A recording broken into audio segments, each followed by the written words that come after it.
Hi everyone, welcome to another episode of Meditation and Mindful Moments. I'm going live here on Facebook and Instagram Live, so I have two cameras going on here. And today on Meditation and Mindful Moments, I want to talk about the opportunity in COVID-19 or the opportunities in COVID-19. If you're joining live or you're joining later, be sure to wave, like, send some hearts and let me know you're here. And if you have any questions or comments throughout this, please leave a comment below and I'll be sure to answer it. Meditation and Mindful Moments was inspired during this time of crisis to support you and help bring you back to a place of calm and peace and a state of love. There's a lot of fear that's going on in the air, and yes, the threat and the fear is real, but that's just one perspective and that's just one state of being. And there's another state of being that you can choose to be in, and that is one of love. And today my intention for the opportunity in COVID-19 in today's episode is to bring you to a higher state of consciousness. I think it's time that we start elevating and moving out of the state of fear and start seeing it from a higher perspective and start seeing and receiving the gifts within this crisis. I do personally believe, based on meditation, based on messages I'm getting, based on different affirmations and proof that I'm receiving from different spiritual teachers, that COVID-19 is a time for rising, a rising of consciousness. This is a shedding of unconsciousness, a shedding of ego. And this needs to happen, as uncomfortable and fearful as it is, unpleasant as it is. This needs to happen in order for us to rise to greater consciousness and to rise to the vibration of Mother Earth and what is meant for this time and space on planet Earth. And so part of that means that when we do any shedding, even in the ego, and yes, this is a lot of ego that is being shedded right now in terms of fear and scarcity and separation and selfishness, a lot of this needs to be addressed in each and every one of us. And this is part of the growth and the opportunity that we have right now to live up to it. Thank you everyone for joining. I'm just seeing everyone here, so I'm just gonna give you a wave when I can. Comment and let me know if this is resonating with you. Are you ready to rise up? Are you ready to receive the gifts? Are you ready to receive the opportunity from this crisis right now? There's different videos going on, but this just affirmed the meditations and the messages that I've been receiving from my higher self, from connecting to Spirit Source Creator, that this is the time for consciousness to emerge. We need to shed a lot of the heaviness and the darkness in order for us. The darkness needs to come to rise in order for the light to shine through. So this is an opportunity for you who is watching this live or later, for you to rise up, for you to shed the unconscious and step into full consciousness, to the next level of consciousness within you, for you, for your neighbors, for the entire planet. And this is happening for us. It's not happening to us. So I want to give you a little exercise today, and this is to bring awareness to the way you're thinking, to the way you've been living, to the way the entire planet has been living. And so I'm going to present you with this question: what is the opportunity? You might be saying, well, Minerva, there's a lot of people who are sick. The fear is real. This virus is real. It is deadly. Yes, it is deadly. I'm not taking away from that. But there is an opportunity in this. So you can choose to live and see from the eyes of fear, or you can choose to live and see and be in the state of love. And when you choose that, it will feel lighter. And if you're thinking, well, that lightness is false, that is temporary, I want to break this down for you. Heavy and light. Heavy and light. When something feels heavy, there's a lie attached to it. It is not true for you. It could be true for someone else, but it's not true for you. And when it feels light, that's the truth. When it feels light, that is right. So I want you to start sorting through these thoughts that you're carrying. Does it feel heavy or does it feel light? When it feels light, it is right. That is the truth for you. When it feels heavy, there's a lie attached to it.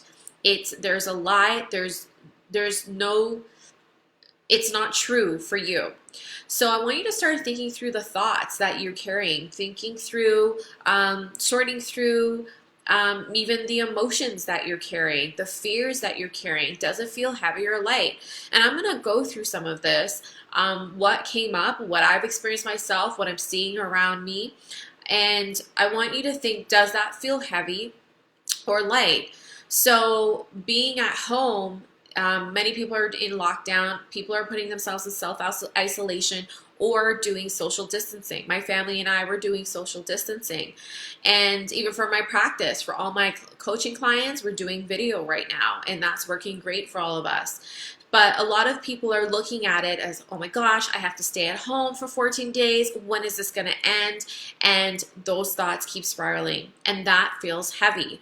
So when that feels heavy, take a thought about how do you feel about being at home for 14 days, the kids at home with you for 14 days, or possibly longer. How does that feel? Does that feel heavy or does that feel light? If that feels heavy, there's a lie attached to that. It's not true. And with that, if there's something heavy, there's also an opportunity for it to feel light. There's truth in that. So what is the opportunity in being at home? What's the opportunity? For me, that means spending more time with my family. That means slowing down.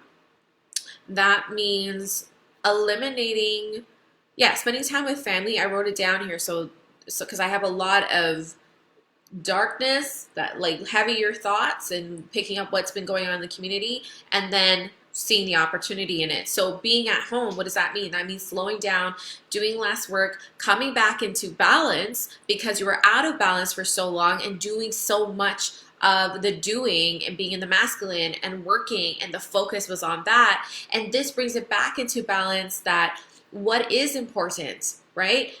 Bringing in family time, being more in flow, nurturing yourself, and bringing into balance work and family life, or work and relaxation. Another thing is working from home. A lot of people are like, oh my gosh, I'm not going to get to meet my clients. I need to be on the road. And that fear and that angst about not going out and seeing clients, what is that going to do to business? So that feels heavy. But if you look for the opportunity in that, if you look for the truth in that, if you reach for a higher thought, a lighter thought, what is the opportunity? The opportunity is you can still serve from home. You could still take the time to ground and also move at a slower pace versus getting up or going to work. The opportunity is also that maybe if you have a business where you do need to see people in person, whether you're a massage therapist or something that's hands-on or something that needs to be face-to-face, what is the opportunity in working from home? What can you do to serve your community? I see a lot of people doing online videos, there's yoga videos, there is even massage therapists teaching how you can release tension on your own. There's trainers, like gym trainers, personal trainers. I know my kickboxing gym in Pickering, I love kickboxing. I'm going to shout them out because they're doing such a great job, and they did something called, for a spin-off on Corona, the Corona Challenge, so the Core Challenge. So I thought that was really cute. So they're doing online videos. So there's an opportunity to serve. Meditation and mindful moments came from me wanting to serve, and all I wanted to do, I wasn't in a place of, oh no, what does this mean for my business? I'm not going to see my clients. What does that mean for my income for the month?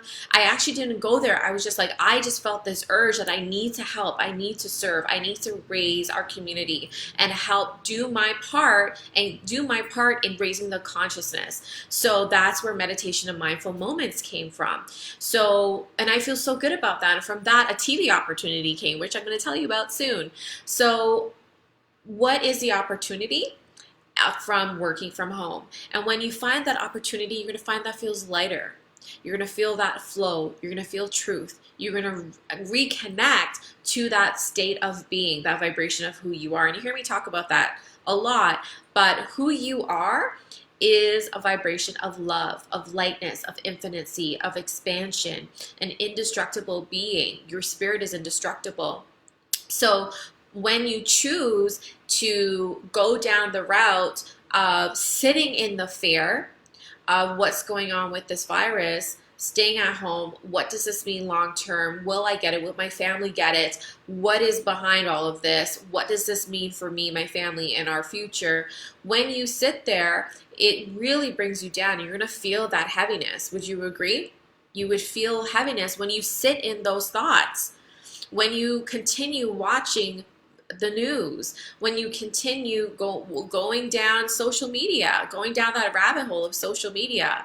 And, I get sucked into that too. And I really need to be mindful and cut it off and sign off of different apps and put my phone away at a certain time. You're allowing that energy to absorb your mind, and it's naturally going to manifest in your body through tension, through tightness. And the longer you do this, not even just around this time of crisis, but the longer you sit in those fearful thoughts and the state of fear, it's going to manifest in your body through sickness and colds and other things. And it'll affect how you feel and your mood, and it'll affect, therefore, your overall experience in your life. So I went a little off tangent there, but to come back to what is the opportunity, and when you find the opportunity, you'll find that lightness, and when you find that lightness, that's the truth for you.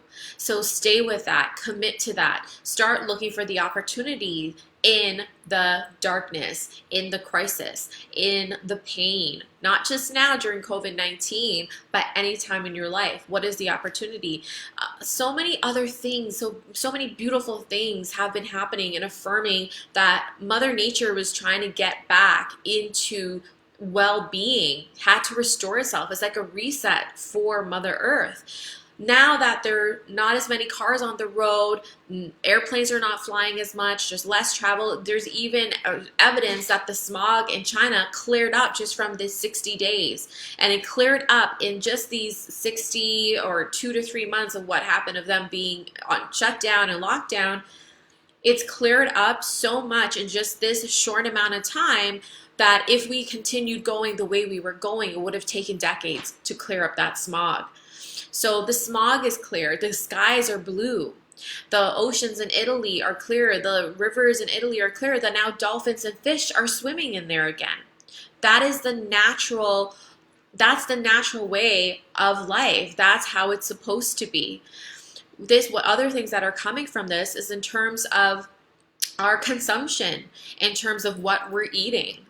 It's, I'm not a vegan, but I do see the beauty in that. And I do see us needing to move towards being plant-based more. So from this, what can you do? Can you just maybe one day a week, just supplement one meal with just plant-based food, really healthy, nutrient-dense foods? And this is what people are starting to think about now. Oh, I need to eat better. I need to build my immunity. We should have been doing this to begin with. And we get a lot of nutrients. We can get proteins even from plants. And that's something I know my family and I are going to try to do more. And when we did do plant-based, my husband and I did plant-based for a complete month last year, and we felt so good and energized and healthy. And through different, things that go on in life and challenges and distress and the busyness of life, we reverted back to that. But we are making small steps towards that. So based on this, because there's a lot of theories that, COVID-19 started from someone eating bats or something with wild animals, and we hear a lot that we need to minimize our consumptions of animal meat. And so what's the opportunity in this? Maybe start eating more leafy greens, nutrient-dense, plant-based meals. Can you just implement just one plant-based meal a week for you and your family? That could start doing a lot for the carbon imprint that we're leaving behind on this earth. So the opportunity in this, being more mindful of what we eat, that's bringing consciousness to what we eat. And also overconsumption, like this, this is such a great example of how the unconscious, how the unconscious side of us, of our community, just shot up with the hoarding and trying to pack in the toilet paper and making decisions that are not even rational, and just over consuming and doing things out of fear, out of lack, out of scarcity. And I mean, I'm not saying this to judge, but it's just a clear reflection of the unconsciousness that people are running on. And they're not aware that they're doing this, and in times of fear, in times of uncertainty, that gets triggered. But with that, I wasn't able to get paper towel from a couple of grocery stores. So my husband and I were on the last roll. We literally had 2 pieces left, and it made us rip the paper towel in half, and we're like, we gotta ration this. But it made me think that, you know what, most times I don't need the full paper towel, but I use the full paper towel anyway. So it's just bringing consciousness to our consumption on a daily basis, us being more mindful about what we're buying, what we're using, how much we are wasting. So by those things, this is an opportunity for us to bring more consciousness to our everyday life, to what we're eating, to how we're living every day, the amount of time we're spending with our family, the quality time we're spending on our family, the opportunities in our work, the opportunities, what can we do to help our environment? And there's small things we can do. So all I'm asking is for you to look for the opportunity. And what is the beauty in this? What are you gaining from this? What are you learning from this? And most importantly, what are you going to take forward from this in your everyday life? What can you take forward that will continue the growth in your mental health, your emotional health, your physical health, and your spiritual health? What can you do for yourself? And also another thing, this is bringing us more together. And unfortunately, often it takes tragedies or crises for people to start showing compassion and empathy, and to help our neighbors, to help the elderly, to respect the elderly. And that's another beautiful thing that's coming from this. And I truly hope and pray that we continue moving forward that way, and not just think about ourselves, because we are not separate. That's another message that I got. This is a huge reminder that we are so connected, because it started in one part of the world and it brought it to where you are right now. And that's because we are all connected through some way, somehow. So this is about bringing us closer together in love, in compassion, and we are actually one. We are not separate. So I hope you start exploring and opening your mind to the opportunities, and take forth what you're learning from this. Please let me know if this resonates with you. Thank you everyone for watching live. I'll be back tomorrow at 1 p.m. for another episode of Meditation and Mindful Moments. Thank you so much for joining, and have a beautiful, beautiful day. Bye-bye.